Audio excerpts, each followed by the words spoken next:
What does it mean to be true to ourselves? And how do we actually do that? What is it that's stopping us being true to ourselves? In this video, I'm going to show you 3 pro tips to help you be true to yourself and release whatever it is that's getting in the way and preventing that from happening. Let's discuss.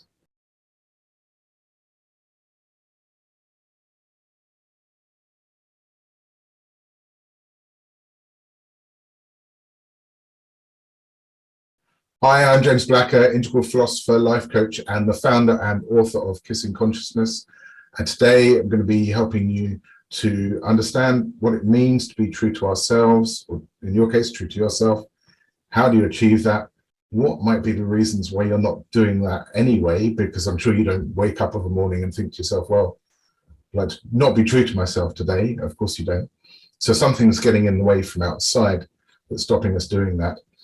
And so then how can we just live unselfconsciously and be true to ourselves in every moment? So I'm going to go through first of all, some groundwork there. We lay the groundwork using some Kissing Consciousness philosophies, primarily look at everything through the lens of love consciousness and fear consciousness, which is self-acceptance and self-constriction, and a lot of other things like positive thinking and negative thinking, confidence and lack of confidence. But also another pair that it is being true to yourself and not being true to yourself. Another way of saying that is being your true self or having to live through a false self. And we all do that from time to time. Before I get into that, I want to give you something extra special to help you really get into this, which is the first 2 chapters of the Kissing Consciousness Handbook. Here it is, hiding under the integral vision. That's the Kissing Consciousness Handbook. I'm going to give you chapters 1 and 2 absolutely free, so that you can get into this process much deeper. The first chapter is about living in the flow and living in stuckness. So you can understand that living in the flow means how to be true to yourself. When you're doing that, you're being true to yourself. And when we get into stuckness, that's when we stop being true to ourselves. Something's inhibiting that. And the second chapter is on the power of love. So that's going to explain the background to how we arrive at love consciousness and fear consciousness, which are these 2 states that are going to help you understand exactly how to be true to yourself and how to release the blocks to that. So you can pick that up for free at kissingconsciousness.com/chapters. The link is in the description below. And the first thing I want to do is get into that. So to give you this basic grounding understanding, first thing we'll do is bring up a Kissing Consciousness binary table, which has love consciousness and fear consciousness. And as I say, love consciousness is essentially the quality or the state of being in self-acceptance. So you're allowing everything that you are and everything that's true for you. And fear consciousness is the opposite of that, which is you're in self-judgment or self-constriction, which might not necessarily be such a conscious thing at the front of your mind, but it could even be felt in the nervous system, in your physiology. Feel it in your body, that you just feel a bit and stuck around a particular topic. And the first thing we can look at then is, what does success mean in the context of these 2 states? Well, under love consciousness, we have success, as I looked at the topic of success last week in that video podcast. And under fear consciousness, we have frustration, essentially. So on the one hand, you're talking about a definition of success, which is based on self-acceptance, and on the other, you're talking about a definition of success that's based on the approval of other people's family, society, peer groups, and all that kind of stuff. So that's an external kind of thing, which isn't really a fulfilling success. It's really a frustration. And so that's important to understand, that in order to be true to ourselves, we have to release these influences that put us into the fear consciousness state. If you were the only person on the planet, you wouldn't have any fear consciousness, and there wouldn't be any issues about you being true to yourself. It's not something that we do to ourselves on purpose, is to make ourselves not be true to ourselves. It's something that happens as a result of the influence from outside. Another thing to understand is that if we were born, even if there were people on the planet, but if we were born into a world that was totally unconditionally loving, then we also would have just a state of self-acceptance and love consciousness, because there's no cause for us to do anything else. It's not that we need to receive or gain positives, we just need an absence of the negatives. And where those negatives come in is with other people's opinions, their wish to control us, and essentially their unwillingness to allow you to have free will and choice and just get on and make the life that you want to make for yourself, because there's various things about it that they're not happy with. So we want to be looking for a success that's defined in self-acceptance and what's true for you and what your choice is. This is essentially what being true to yourself means. It's operating from your conscious free will rather than from the conditioned ideas of what you think you should be according to other people's opinions and their insistence that you meet their approval. Just to get more background, if we look at the Kissing Consciousness binary table a bit more, what we can see is a few different pairs of opposites. So you also have things like confidence on the one hand, lack of confidence on the other. It also has positive thinking, or what we call positive not thinking, because in that state, if there's no negative thinking, there's not so much thinking involved. You're just doing what you want to be doing like that. It's quite an enjoyable state to be in. So there's not too much heavy kind of thinking in that sense. There's also choice under love consciousness, whereas you've got the illusion of choice under fear consciousness. There's the sense or the idea that there's free will and choice there, but really what's happening is the conditioning effect of that self-constriction is preventing the actual choice that you want to be making or what you'd like to be doing in that moment. And as I say there, we've got there the true self and the false self. So what is important to understand is, as well as being pairs of opposites, in their own column, each of these qualities are inter-exchangeable. You can swap one for another. So positive thinking is the opposite of negative thinking, but it's also the opposite of lack of confidence. It's also the opposite of the illusion of truth. It's the same thing as confidence, same thing as true self, same thing as choice, and all these kind of things. Now I want to talk to you about human file permissions, because this is really going to help you understand how it is to be true to yourself. And they're based on file permissions for computers. I don't know what you know about computers and computer files, but every computer file that you operate has what's called permissions that determine how you open it, edit it, interact with it. So if you double click on the file name to open it, the first thing it's going to do before it's going to open that file, it's going to check. It's going to send a message through the program to check whether there's a permission to allow you to open it. And then if you do open it and you try to edit it and save it, then it's going to do the same thing. It's going to send a message to check to see if there's a permission there to allow you to edit that file. And if it comes back with a yes permission, it's going to let you edit that file. And if it comes back with a no permission, it's going to tell you that you can't edit that file, and it will have the program will have a message set already to come up and tell you that you can't edit the program. This is exactly what happens to you and me and every other human being on the planet in every moment of our lives.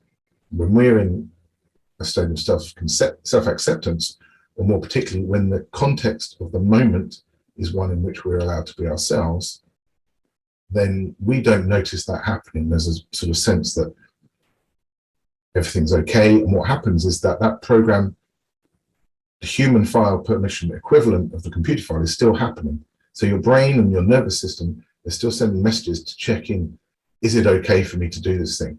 Is it safe to be true to myself in this moment? And so you have human file permissions. The message will come back, yes, it's safe. That's a yes permission. Or it will come back, no, it's not safe. It's no permission. And these aren't necessarily things that you're going to be aware of consciously, but whenever these situations arise, as they do for our lives, that process is going to be going on to see whether it's safe, what happened in the past. And if something happened in the past that made us realize that wasn't safe to show that part of ourselves, we'll get a no permission back. We probably won't notice it, but what we might notice is a sense of frustration and a sense of inhibition, as almost like there's an invisible force field working on us it's kind of like it's almost impossible for us to be true to ourselves. We kind of just shy away from what we like to do without really realizing what we're doing. So we kind of still have the illusion that we're operating under under choice, but actually we're in reaction to the fact that something happened in the past, and we now have that record in both in our psychology and our subconscious minds, and also in our nervous system and our physiology, the message that some part of ourselves isn't allowed because in the past somebody gave us the message that it was dangerous for us to show that. And I'm sure you know the kind of experience I'm talking about, where somebody hasn't been willing to let you be you. So this is why that human file permissions is important, because if you've got the theoretical or technical capacity to achieve something, if you've got a no permission, you're going to block and sabotage yourself from doing that. Even though you think you're working towards something, you actually be working against yourself, because subconsciously there's that fear of what might happen if you were to actually achieve it. So this is why we need to turn fear consciousness into love consciousness, i.e. turn no permissions into yes permissions. And we're assuming that those negative influences from other people have gone, then we can look at the possibility that it's safe to actually reclaim that part of us that up until now has been shut down. So that's human file permissions, and they occur, as I say, when we're born, we don't have any sense of no permissions. Actually, before we develop a brain, we have no sense of anything either way, but after a certain age, we develop the ability to think for ourselves.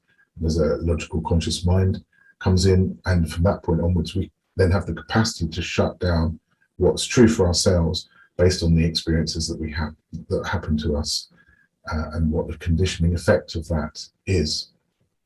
So another thing that I want to build on top of that is an idea about being self-referral.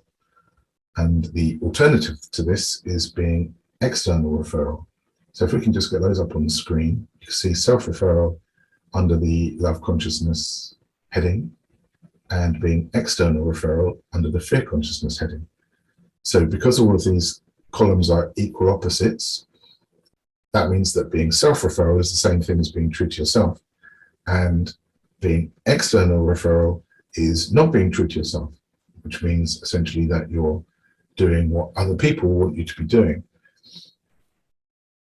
Now, it's important to qualify here that there's nothing wrong with getting advice from other people, but it's about the relationship of that advice. So I could come to you for advice and you could give me your thoughts.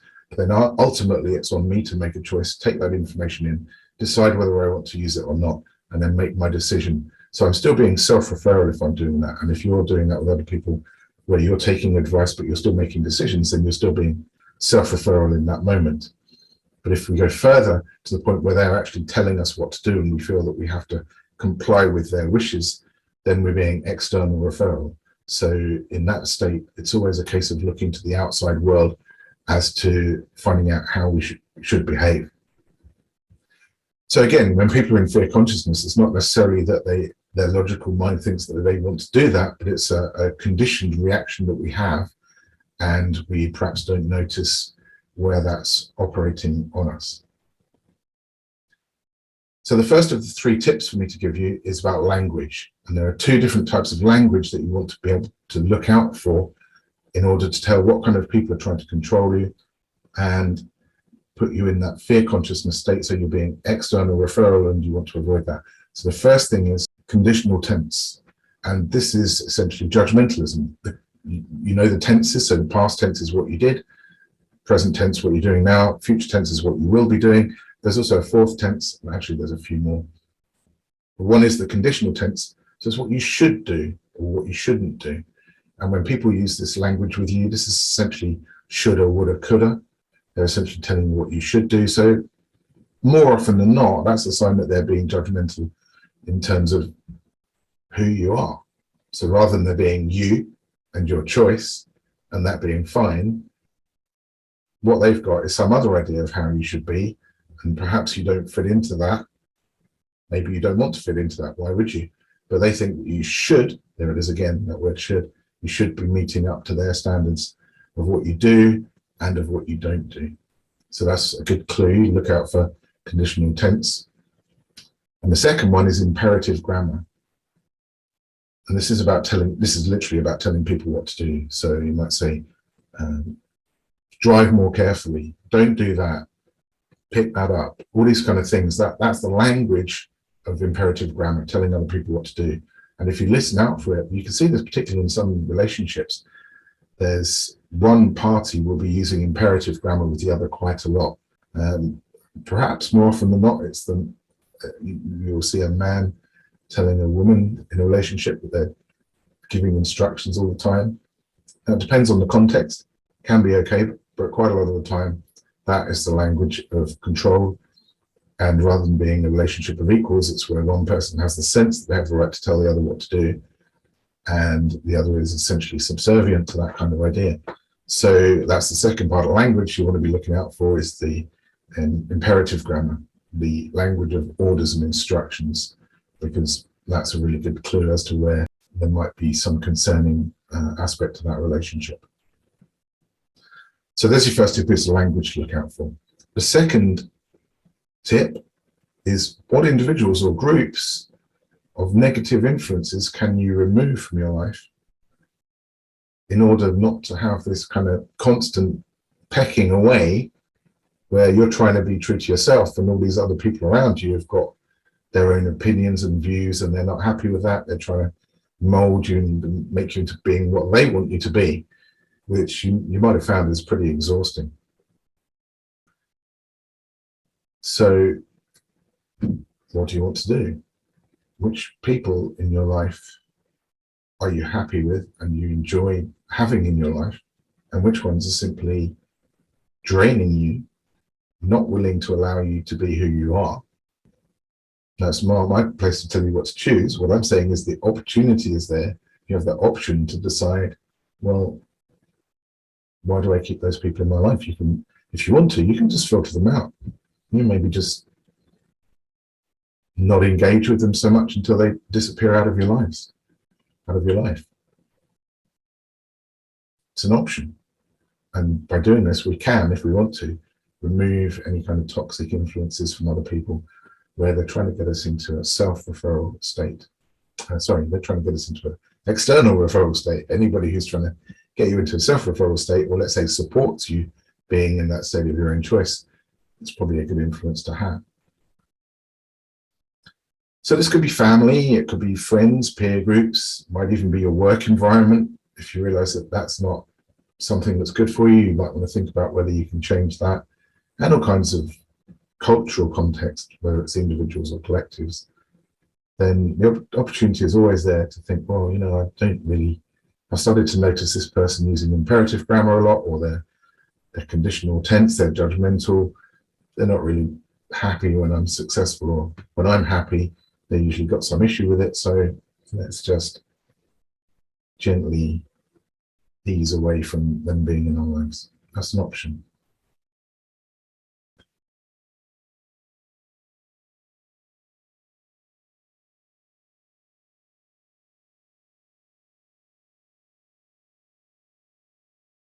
The second group of that I want to talk to you about is advertising. So the binary table in Kissing Consciousness tells us about the state of love consciousness and fear consciousness, about self-acceptance and self-judgment or self-constriction. Now, what if we start to reuse this temporarily, not to explain what the characteristics are, but to explain what state people are inviting us to get into.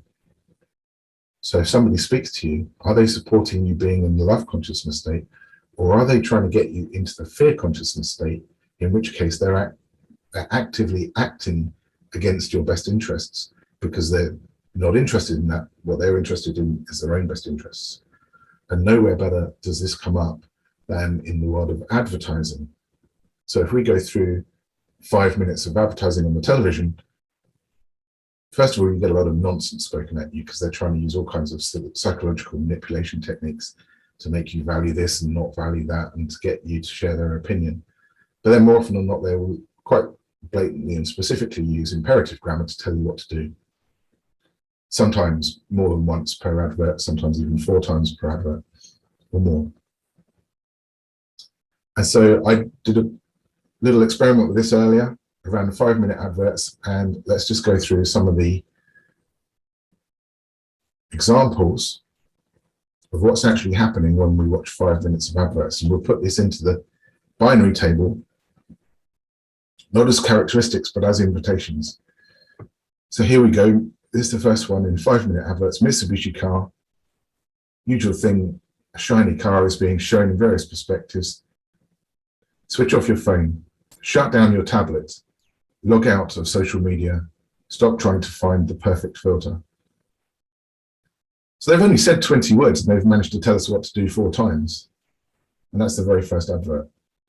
And that's not just to be unique to Mitsubishi. There might be 1,000 advertisers who do this almost exactly the same. And they go on, with urban agility and 4-wheel drivability, escape your virtual life. So there you go. They're telling you what to do. There's a 5th example. They're telling you to escape your virtual life. So they've already told you to switch off your phone. They've already told you to shut down your tablet and to log out of social media and to stop trying to find the perfect filter. Now they're telling you to escape your virtual life. And you might think, well, that's okay, isn't it? Well, possibly, but by the time that's happened 30 times in a commercial break, maybe 100 times a day, that's what, 30,000 times a year. That's quite a lot of invitation into fear consciousness.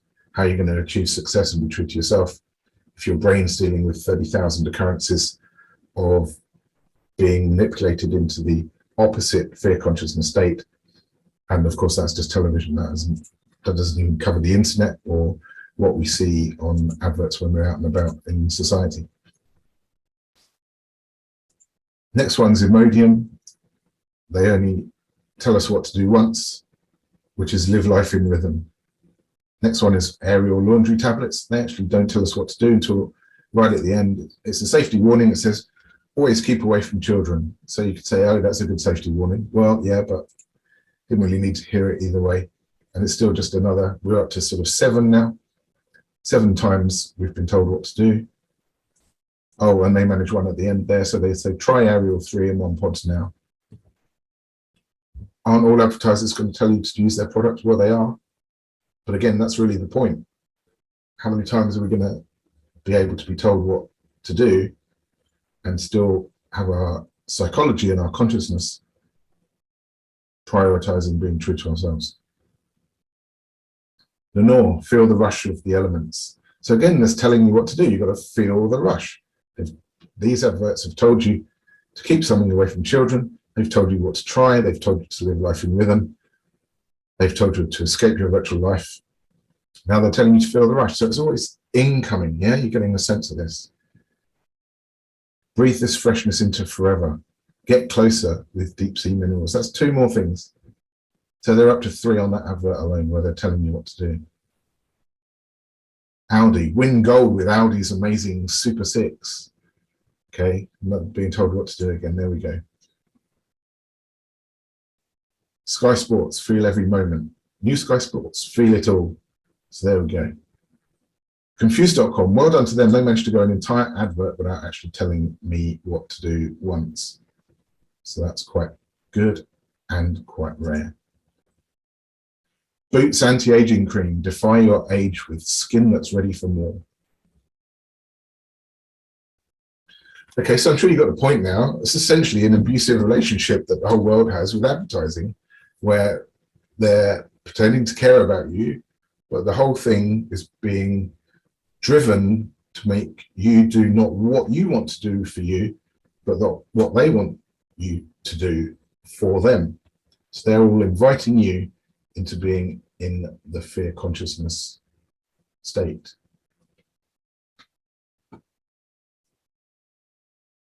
Okay, so that's the second tip, the opportunity of what controlling or judgmental influences might you want to remove from your life. On the one hand, you've got other people generally, whether individually or collectively.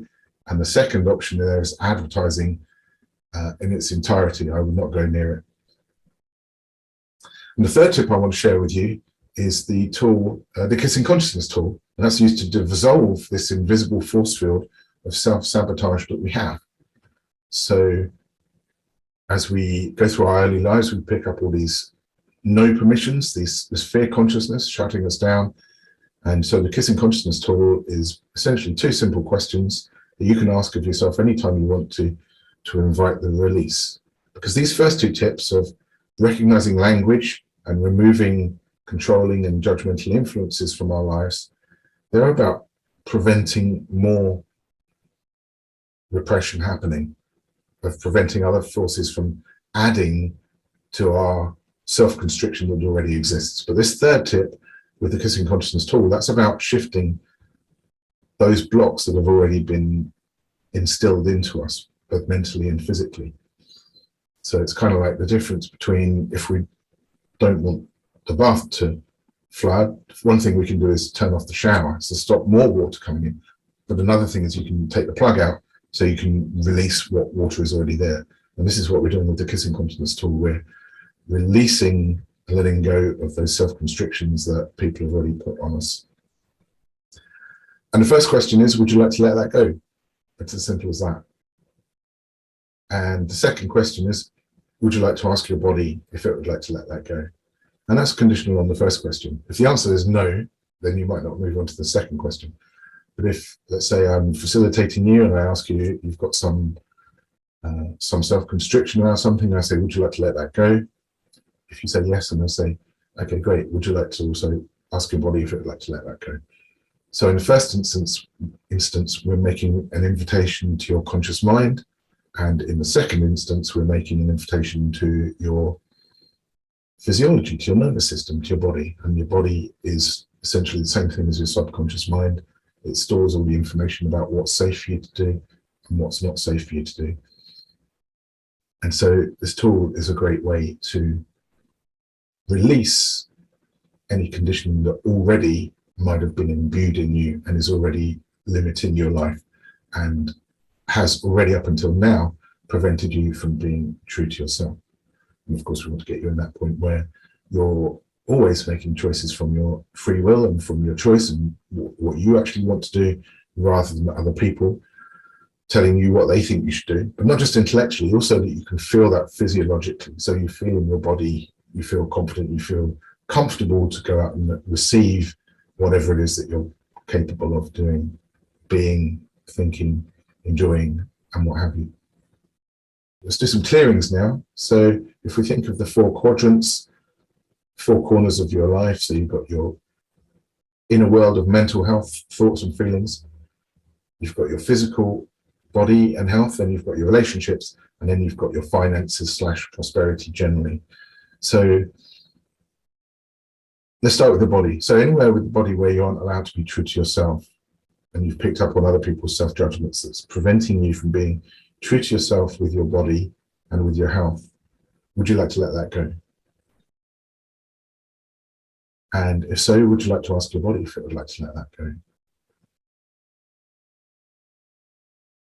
Thank you. Okay, so let's do relationships then. So anywhere where you're not being true to yourself in relationships due to self-judgment and self-constriction, would you like to let that go? And if so, would you like to ask your body if it would like to let that go? You might feel some response there as your physiology recognizes that you're inviting it to be free of that self-constriction. So let's say with money, prosperity, finances, career, any of that kind of stuff, anywhere where you're not allowed to be true to yourself, or you've got blocks to that, would you like to let that go? And if so, would you like to ask your body if it would like to let that go? And with your inner world, your mental health, your happiness, your unself-conscious joy, anywhere that you have self-constriction preventing you enjoying all of that, would you like to let that go? And if so, would you like to ask your body if it would like to let that go? One state I like to talk about is the unself-conscious state. Being unself-conscious in the sense of just carefree and doing what we like to do, rather than with a constant mental loop checking in that it's going to get the approval of everybody around us. So anything that won't allow you to be unself-conscious, would you like to let that go? And if so, would you like to ask your body if it would like to let that go?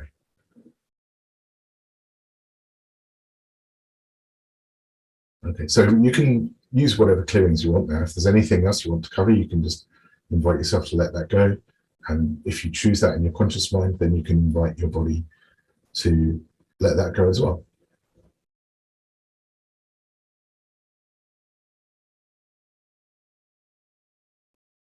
Okay, so good. Some questions now. What does the saying, be true to yourself, mean? Well, essentially, as I say, it's operating from genuine free will rather than from the conditioned sense that you have to do things for other people's approval. And you can tell which is which, because I'm sure you know, the way it makes you feel is totally different. It's always nicer to be true to yourself. Can you disappoint another to be true to yourself? You can, but you're not going to disappoint a respectful, psychologically healthy person by being true to yourself, because they're going to be in support of that. So you can disappoint judgmental people, or those who seek to control you, or even just mildly have an opinion that should be this or we shouldn't be that. Those people can be disappointed by you being true to yourself, but a person who has internal security and is totally comfortable in their own skin is not going to be bothered by you operating from your choice, assuming, of course, that it's lawful and respectful. But if it's just about what you want to do, then you're not going to disappoint other people by being true to yourselves, if they themselves have self-respect. They might find it frustrating if you're not being true to yourself, but even then, they're not going to try and control you. They might seek to assist or advise, or at the very least share. If it's impacting them, they might share how they're experiencing what you're doing. But they probably won't go as far as trying to control. So in general, you don't really want to be worrying.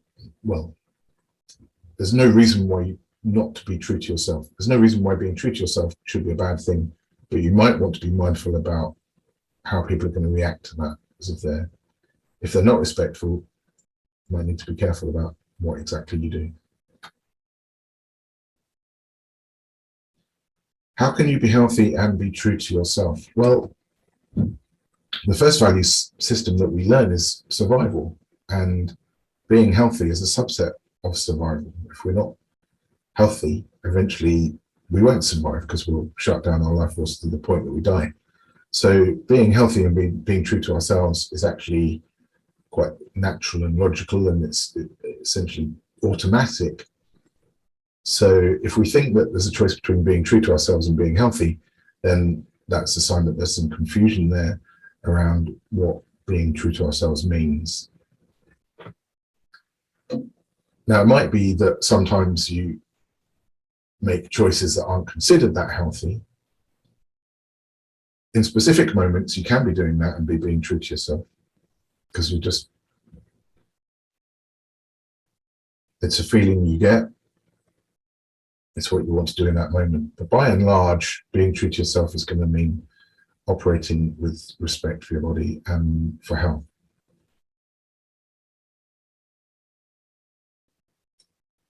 Are freedom and sincerity linked? Absolutely, they are. If someone holds a gun to my head, I'm going to do whatever they tell me to do. And you could take, that's an extreme example, but there's also milder examples where people are telling me how, if they're telling me how I need to be, then I can't give them, there's a saying, I can't give you that which you demand of me. So I'm going to do what they want. If I'm, let's say I'm a child or something, so I'm under their control, of course, but I'm not doing it through choice. I'm doing it because I'm being controlled.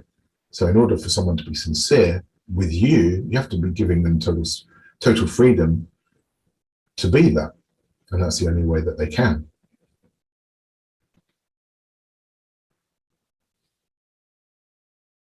How to be true to yourself in a relationship. Of course, this is very important. Relationships tend to be measured in years, some in decades. If they involve marriage, then there's certainly a commitment there, and the consequences if the relationship ends. And if they involve children, then you're going to be associated to that person for, essentially, you're going to be linked to them for the rest of your life. So it's important that you are true to yourself. So that might mean getting to know yourself before you get to know anyone else. What kind of person really suits you?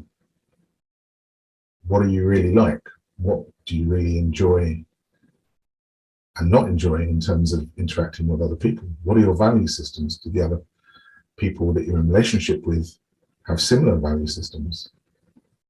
And then when you're in a relationship, are you speaking up your truth, assuming it's physically safe to do so? Are you speaking your truth and saying what you need to say? Or are you keeping quiet so as not to upset the apple cart? Well, how long can you keep repressing your true self in a relationship before there are consequences of that and things start bubbling over? So absolutely, yes, you want to release anything, physical safety concerns aside, and that seriously, there could be matters for the police or any kind of service that supports people in abusive relationships. But if we're assuming that a relationship is not abusive, then you should be free to speak your truth and say what you think and have your side of things expressed as much as you listen to the other person. And if they're only interested in their opinion of you rather than your opinion, then that's not a relationship.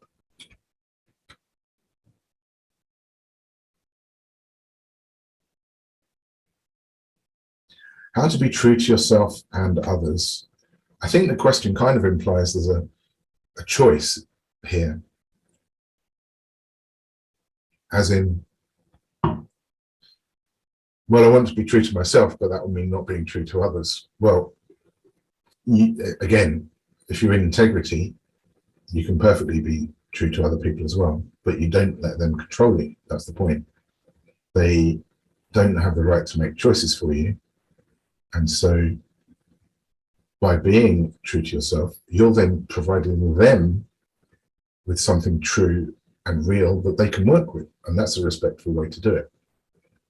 It's actually not helping them, assuming they can appreciate authenticity and truthfulness and reality, assuming they're not psychologically, emotionally weak people who need to be told other things, then you're actually helping them and being respectful with them by being upfront about what's true for you. And then they can make choices based on that in response about what's true for them. They might either choose to engage with it if that's being offered, or they might decline. So it's perfectly possible. There's no reason why being true to yourself need mean anything with regard to other people. Is it disloyal to cut out family? Not necessarily. And if people in your family are controlling, one of the ways they might control you is to tell you that you're being disloyal if you walk away from them, or you don't do what they're controlling wants you to do. So again, it's going to come down to your choice, and you might want to use your wits and your awareness to see what's safe for you.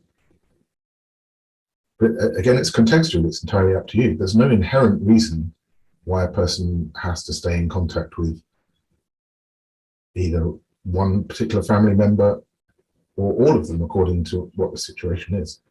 You have the right to choose how you live your own life. They might not agree with that.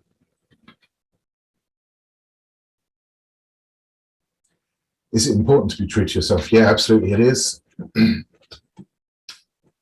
Quite simply, what are the consequences of not being true to yourself? Repression, that can lead to sickness. Negative consequences of failed relationships, stress from doing a job that you hate. I mean, it's one thing to be, we've all been in jobs that we hate, but hopefully if we recognize that, there's some kind of plan of action or some effort so that at some point that's going to change. Whether it's a week away, a month away, even if it takes a year, you have some kind of plan that you're going to find a nicer job with a more respectful boss or more purpose to what you're doing and all that kind of stuff. So it's incredibly important to be true to yourself. In 2004, I recorded an audio called The Keys to Happiness with David Hurd, and he says, you have to be as true to yourself as you possibly can be. And he's quite right. I don't want to give you a have to. I don't want to put you into the fear consciousness external referral state, but we're sharing that as an experience and some awareness of how important that can be. Every aspect of life, if you're not being true to yourself, will have some kind of consequence.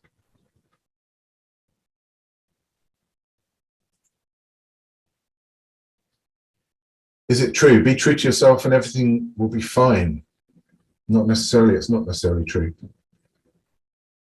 If you're being true to yourself, you're going to give yourself the best chance of everything being fine in each particular area of life. But as we've seen, sometimes outside factors get in the way. Financial crises. We've currently got a war in Europe. Environmental catastrophe. Economic failure. We've currently got a poverty crisis. So being true to yourself, you're going to give yourself the best chance in all of those, in the collective environment, should make you better placed to have a healthier, safer, happier life. There's no guarantees. We've always got that aspect of the outer world around us that we have to interact with and do our best to get by.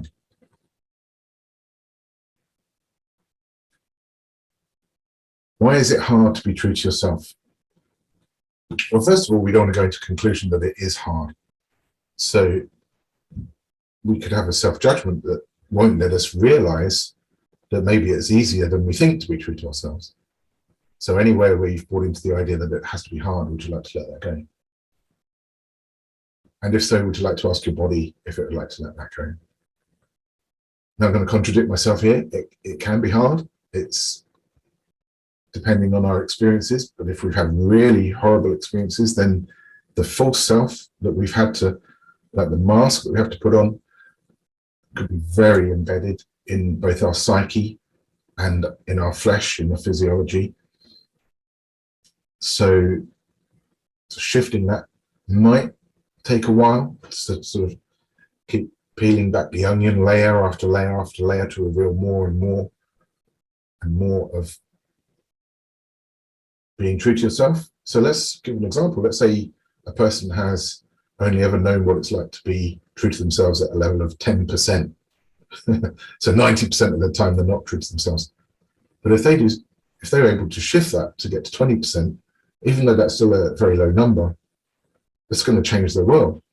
Because now they're twice as much in allowance of themselves. They're going to notice such a thing. Another reason is because of, as I mentioned before, advertising. Everything about global economics since the 1980s has been essentially working on the value system that only money matters. And so there's that kind of breakdown of the better values in community and society. It's not so easy to walk to the center of the town or village and interact with people that you don't know, but there's more shut down. Things are online. You've also got, as I say, everything about the commercial world is seeking to manipulate us and push us into essentially dehumanization. And I was looking at something about how social media can permanently destroy cognitive function and various other things. So there's so many things. You look at the quality of nutrition in foods is so low because the soil is so low. So much of our lives are being eroded, then it's actually a conscious effort is required to turn that around, to actually recognize what you really want in your life and to have healthy, wholesome influences in the world that's sort of sucking you down the rabbit hole of doing what it wants you to do and not caring about your well-being. So, of course, we have to be guarded and aware of that. Okay, so I hope that helped. My heart goes out to you if you experience anything where you are struggling to be true to yourself. I know what that can be like. Kudos to you for looking into what you can do to change that. And yeah, it can be tough. So good for you for for recognizing that you're worth more. And if I can give you something to help with that, as I say, the free 2 chapters of Kissing Consciousness book are available to you. Just go to kissingconsciousness.com/chapters. You have those 2 chapters with my compliments, free of charge, and I hope that will be able to give you some insights that will start you to recognize the 2 states of love consciousness and fear consciousness, and how that relates to success and frustration, how it relates to your true self and the false self. We are all have had to put that false mask on occasionally, or maybe more than occasionally, in order to survive the people around us and actually reclaim who we are. That's really going to set you on that track there. So if you want to, you can just click on the link below, get that for free with my compliments.